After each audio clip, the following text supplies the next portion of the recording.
Igreja, bom dia. Quantos estão felizes, digam amém. Você que está nos assistindo de casa, bom dia para você. E olha, a última vez que eu tinha vindo aqui eu era jovem, rapaz, já faz tempo. E é um prazer rever pessoas queridas. E hoje nós vamos conversar um pouquinho sobre alguns dos assuntos que talvez mais afligem a tua mente. Quando eu abrir a Bíblia, não será mais o Otávio Cudrim que vai falar, mas é Deus que vai falar. Por isso eu quero te convidar a fechar os olhos e falar com Ele. Querido Deus, obrigado, Senhor. Obrigado porque vamos ouvir a Tua voz. Queremos ter um encontro contigo porque estamos na Tua casa. Fale aos nossos corações, perdoe nossos pecados, em nome de Jesus. Amém. Hoje eu quero que você entenda um pouquinho sobre medo, sobre ansiedade e preocupações. Antes de te perguntar, deixa eu entender. Quantos aqui já passaram em alguma consulta psiquiátrica? Quem? Tá demais, hein? Mas você que não passou, é a primeira vez. Então você já pode incorporar isso no teu currículo, porque é uma consulta geral. Então eu preciso que você entenda como é que eu faço para vencer isso. Porque só para você compreender, o Brasil hoje é o país número 1 em número de casos de ansiedade. E aí eu te pergunto, quantos aqui já tiveram um momento ansiedade? Tá bom. E ó, ansiedade, deixa eu te ajudar a entender, ansiedade é algo normal, mas só que se torna anormal quando aquela preocupação ela se torna excessiva demais. E eu preciso que você compreenda isto porque eu e você, todos nós nascemos, isso é óbvio. Alguns conseguem chegar à fase de crescimento, outros tantos se reproduzem, mas todo mundo faz o quê? Morre. Mas só que o ser humano é complicado porque ninguém quer morrer. E isso é tão certo, porque Lamentações diz que Deus colocou a eternidade no meu e no seu coração. É por isso que com o passar do tempo, você faz de tudo para não envelhecer.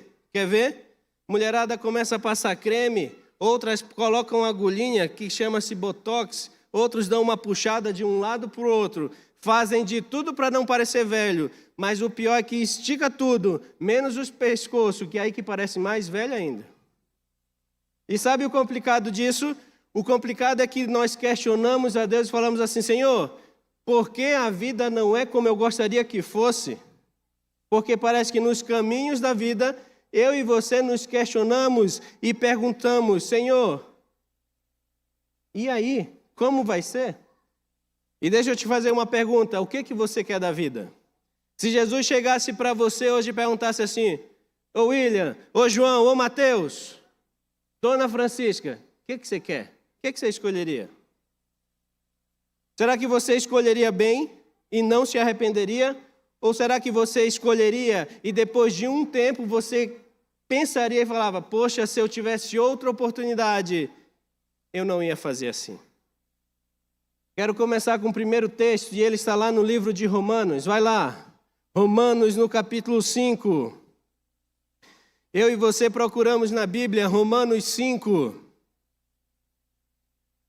no versículo 1. Talvez a minha Bíblia esteja um pouquinho diferente da sua devido à linguagem. Mas lá no capítulo 5, no versículo 1, busca na Bíblia, você que não tem Bíblia, fica pertinho de quem tem, porque a própria Bíblia diz assim, ó, examinai as Escrituras, porque julgaste nela a vida eterna. Então leia comigo, 5:1. Diz assim, tendo sido, pois, justificado pela fé, temos paz com Deus por meio do nosso Senhor Jesus. Quando eu tenho Jesus, de acordo com a Bíblia, eu tenho o quê? Paz. Simples assim. Toda vez que Jesus está na minha vida, eu tenho paz. Mas só que o que acontece lembra? Talvez eu esteja falando para alguém aqui que em alguns momentos fica ansioso ou está cheio de preocupação, que nada mais é essa preocupação excessiva do que a ansiedade. E agora Deus fala assim, filho, presta atenção, porque quando eu estou com você, você fica em...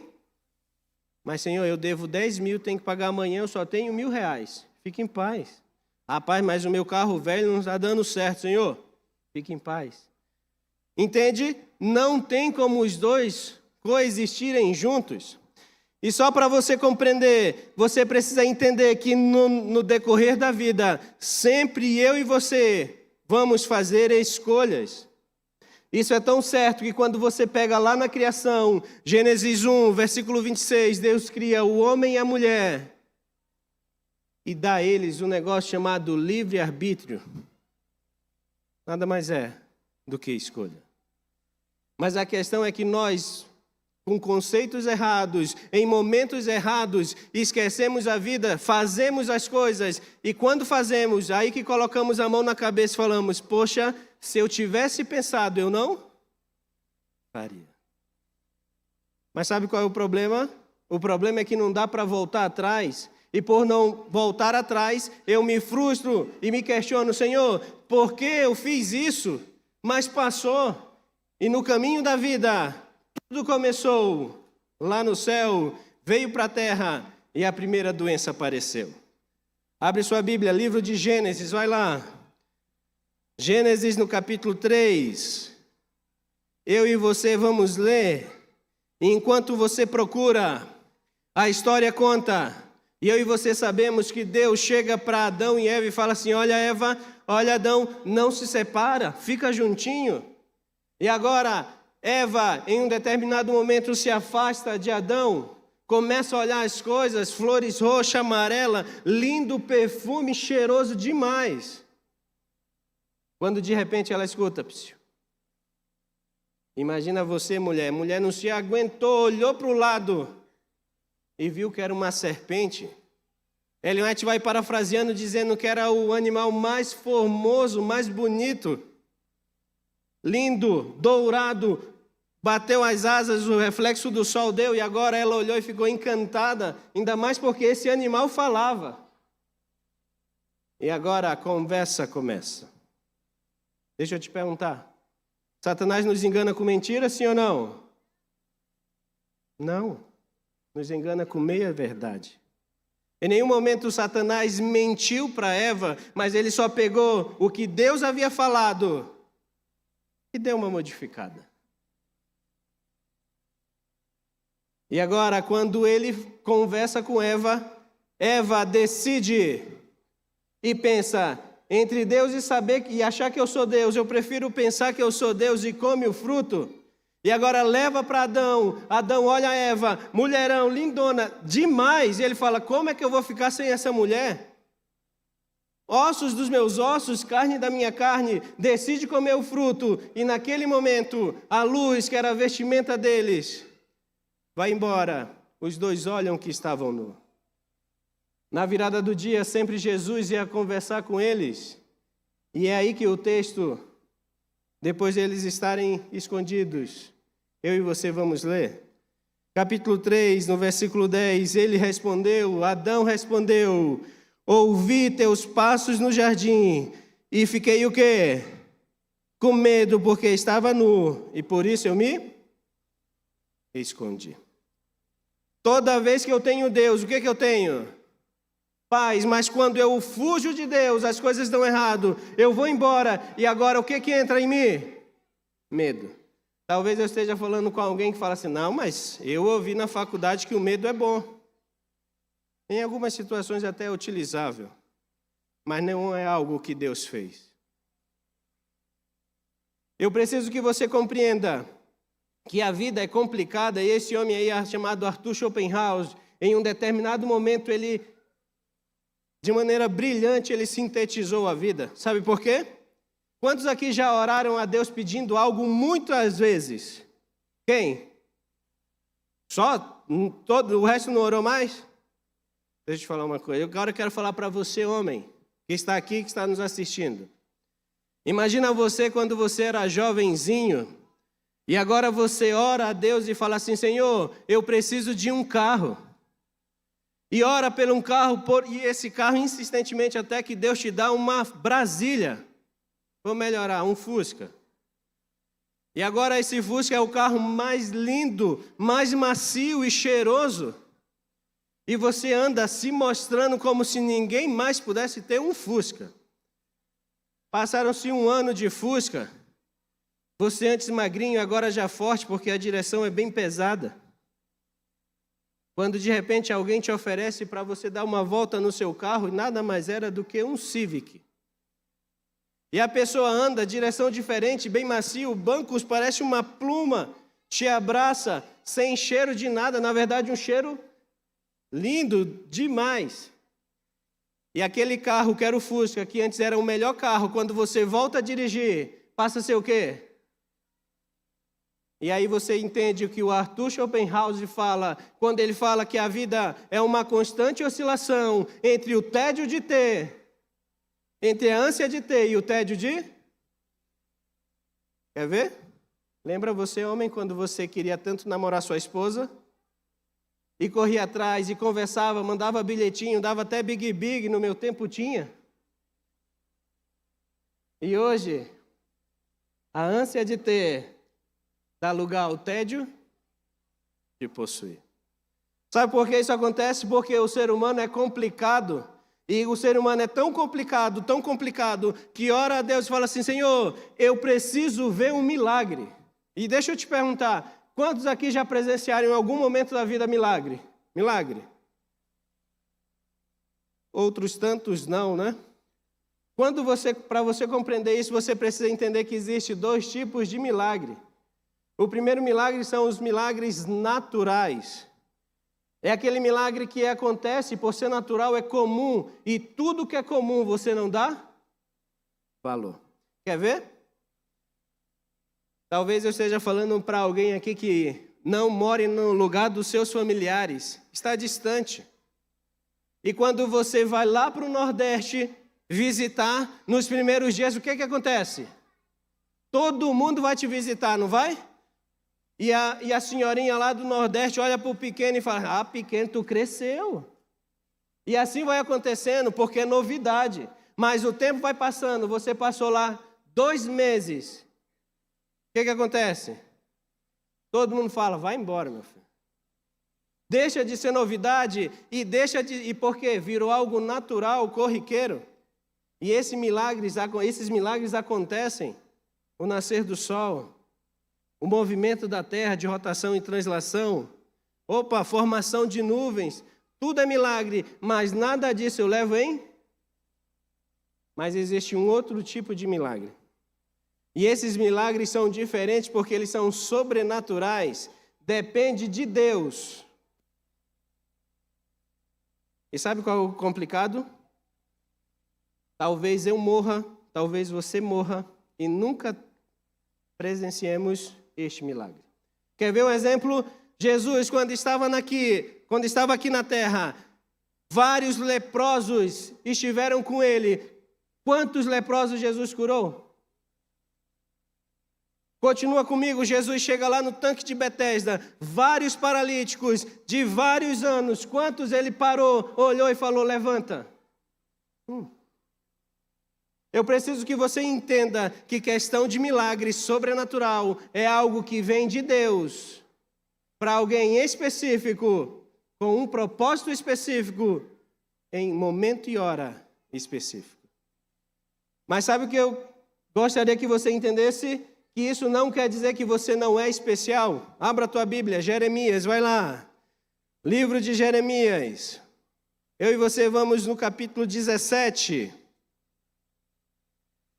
Jeremias 17, nós vamos ler 2 versos. O primeiro verso eu e você vamos encontrar no versículo 9, e depois na sequência é o 10. Talvez a minha Bíblia esteja diferente da sua. E lá diz assim, o coração é mais enganoso que qualquer outra coisa, e sua doença é incurável. Quem é capaz de compreendê-lo? E agora Jesus responde através do profeta Jeremias dizendo, eu sou o Senhor que sonda o coração e examina a mente, para recompensar cada um de acordo com a sua conduta, com as suas obras e de acordo com as suas obras nesta versão. Através do livro de Jeremias, Deus ele fala para mim e para você, filho, eu entendo quem você é e tudo que você faz determina quem você segue. Mas talvez eu esteja falando para alguém que vai muito pelo coração. E agora Deus ele fala assim, filho, enganoso é o coração. Aí eu te pergunto, você é feliz? E você sabia que felicidade é um conceito abstrato e subjetivo, porque aquilo que é bom para mim talvez não seja bom para você. Aquilo que vale a pena para mim, tem valor para mim, não é o que tem valor para você. E automaticamente aquilo que me traz felicidade, que nada mais é do que uma satisfação completa, talvez não esteja te preenchendo. E enquanto eu falo aqui, você volta a si mesmo e começa a se questionar, será que eu sou feliz? Quando você pega dentro da psiquiatria, a psicologia também fala algumas coisas, você vai ver um transtorno chamado transtornos somatoformes. Esses transtornos nada mais são do que doenças físicas, sintomas físicos de doença, em que o indivíduo tem dor, a mão começa a inchar, começa a aparecer vasos na perna, tudo acontece. Vai ao médico, cheio de problema, faz todos os exames, de cima a baixo, de dentro para fora, e a pessoa não tem o quê? Nada. Tudo se chama transtorno somatoforme. Mas sabe, todas essas coisas acontecem porque em algum momento da vida a ilusão me cerca e eu começo a olhar a vida de um modo que não é realmente como ela é, e nós somos consumidos pela ilusão porque queremos algo que passou, vivemos o passado, perdemos o presente e ansiamos pelo futuro que nem sabemos se vamos estar. E sabe, às vezes choramos, outras vezes clamamos, tantas outras vezes nos concentramos e nos questionamos, Senhor, por quê? Imersos às emoções da vida, deixamos a razão de lado e questionamos, Senhor, onde o Senhor está? Por que as coisas não dão certo? Emoções tomam conta da minha vida e eu não consigo entender. Porque a vida é assim. Hoje eu quero falar de dois personagens principais. O primeiro você vai encontrar lá no livro de Gênesis, vai lá. Gênesis no capítulo 21. Enquanto você procura na Bíblia, deixa eu te explicar o contexto nos minutos que ainda nos resta. A história conta que um homem chamado Abrão e uma mulher chamada Sara agora tinham uma serva, Agar. E Deus havia prometido àquele homem, olha, você vai ser pai de uma grande nação, você vai ser uma bênção, mas o tempo passava, os cabelos embranqueciam, tanto os outros caíam e nada acontecia. E ele era que nem eu e você. Se questionava e perguntava, Senhor, por quê? Em um daqueles momentos, a sua senhora chamada Sara teve a brilhante ideia de dar como mulher a sua serva. Lá nasceu o menino chamado Ismael. E eu e você sabemos que fim deu e como isso até hoje repercute. Mas agora o que eu quero ler com você é que esta mulher, depois de estar enciumada, fala assim, amor, manda essa mulher embora. E aquele homem, pai, com pesar no coração faz, e eu e você lemos, a partir do versículo 14, na manhã seguinte. Abraão pegou alguns pães e uma vasilha de couro cheia d'água, entregou-os a Agar, e tendo-os colocado nos ombros dela, despediu com o menino. Ela se pôs no caminho e ficou vagando pelo deserto de Beceba. Quando acabou a água da vasilha, ela deixou o menino debaixo de um arbusto e foi sentar-se perto dali à distância de um tiro de flecha, porque pensou, não posso ver o menino morrer. Sentada ali perto, começou a chorar. Versículo 17, diz assim, Deus ouviu o choro do menino, e o anjo de Deus do céu chamou Agar e lhe disse, o que te aflige, Agar? Faz o quê? Não tenha o quê? Medo. Quando você continuar a história lá na tua casa, a história conta e agora você entende porque às vezes Deus não escuta a minha e a sua oração. Naquele momento, quando o anjo falou, Deus tira o medo do coração de Agar, coloca a paz.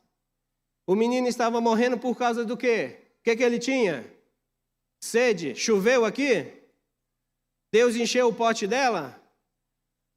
Os versos subsequentes dizem que Deus abriu os olhos de Agar e do lado dela tinha o quê? Um poço. Ela encheu. Foi milagre sobrenatural ou natural? Mas talvez você ainda não esteja compreendendo. Vai agora lá para o livro de Mateus, vai lá. Mateus, primeiro livro do Novo Testamento. Mateus no capítulo 14. Agora conta a história de Jesus junto com os seus discípulos.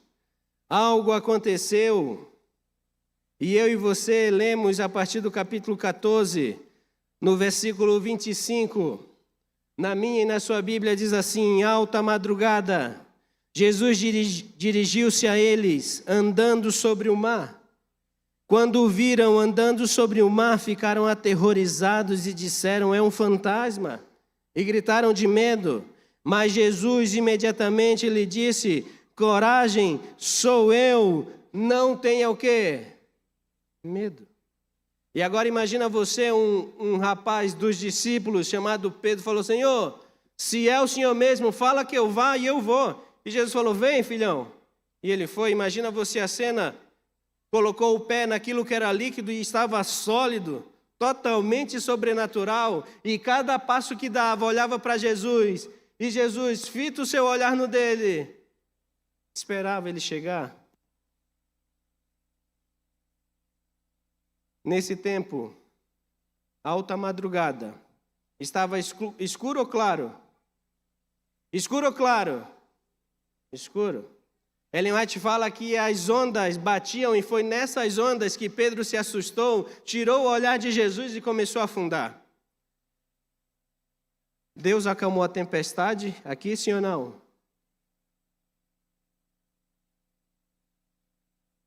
Mas quando Pedro tinha um olhar nele, a paz estava no coração e ele caminhava. Mas quando ele tirou o olhar de Jesus, a paz foi-se embora e o medo tomou conta.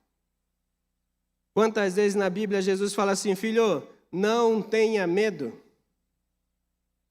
Quando você pega outro milagre lá em João 21, Jesus agora chega, olha os seus pescadores a noite toda sem pescar nada. E agora Jesus de longe fala assim: lança a rede. Deixa eu te perguntar, Jesus tem poder sim ou não? Por que ele não encheu o barco de peixe? Fez o contrário. Jesus, ele fala: filho, joga a rede. Porque quando você jogar a rede, lá embaixo, o sobrenatural você vai encontrar, mas você precisa estar em comum acordo, se comunicar comigo, e só assim eu vou poder fazer a diferença na tua vida.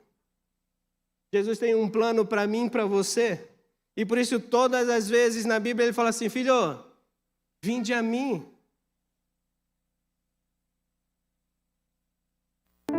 Sabe, querido,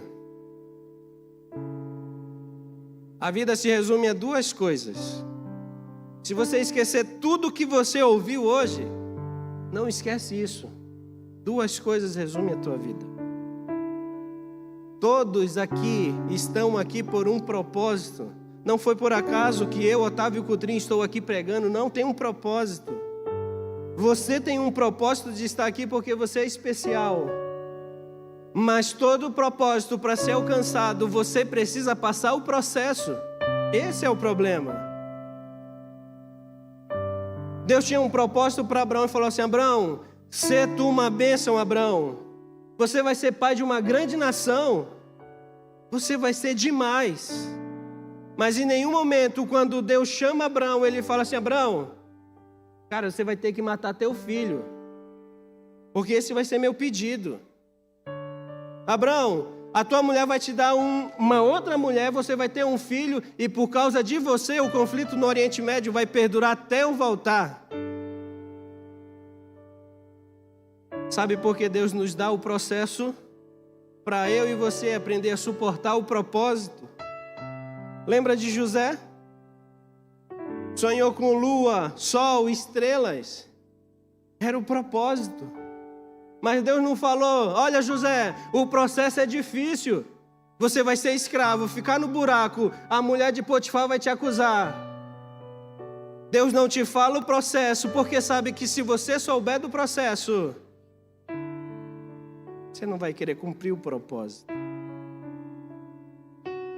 Sabe, queridos,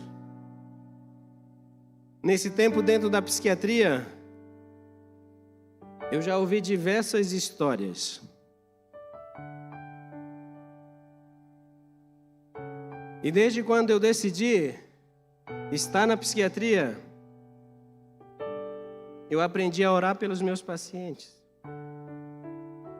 Porque algumas coisas que eles chegam e falam, eu não posso fazer nada. E eu quero compartilhar uma experiência com você. Eu vou chamá-la de Maria para você se sentir familiarizado. Maria era uma senhorinha dos seus 55 anos. Há 14 anos passava na psiquiatria. Comigo era a primeira. E ela chegou muito brava. E quando ela entrou no consultório, eu perguntei: que eu posso lhe ajudar? E ela logo brava de supetão falou assim: possivelmente nada. Naquelas horas você tem que se manter educado. E eu falei assim: mas, minha senhora, por que a senhora veio? E ela falou: eu vim obrigada porque um dos meus filhos pagou a consulta. E eu falei: seu filho veio? Ela falou: não. O que aconteceu?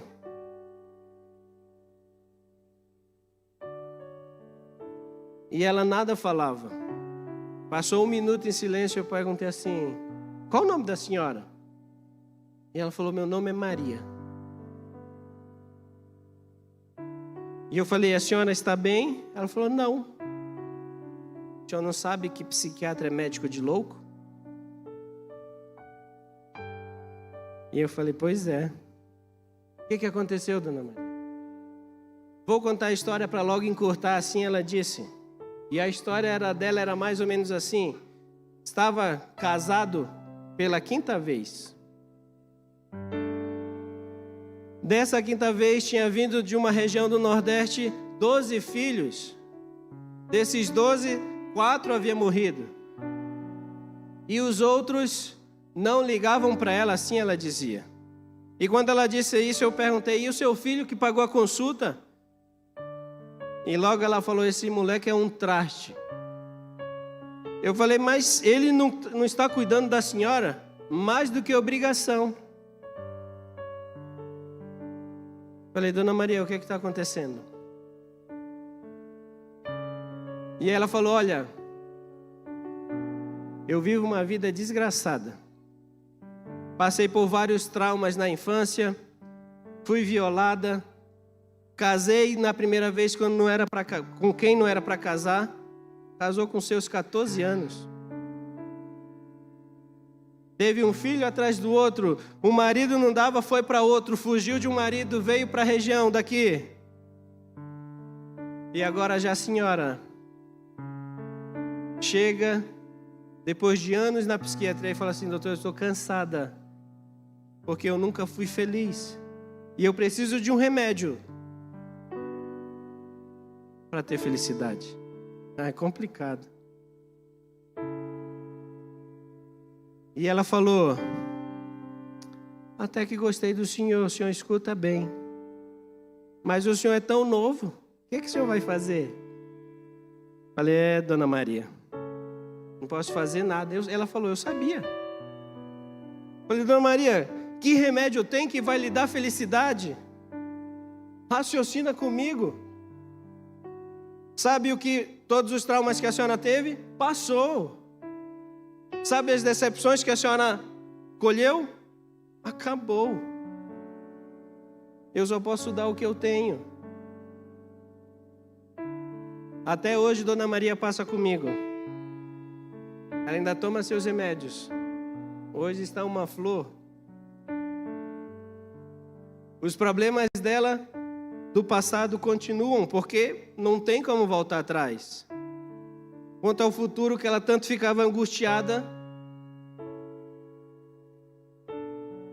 está mais em paz. Fazia uso crônico de um remédio chamado clonazepam, para quem não conhece o famoso Rivotril.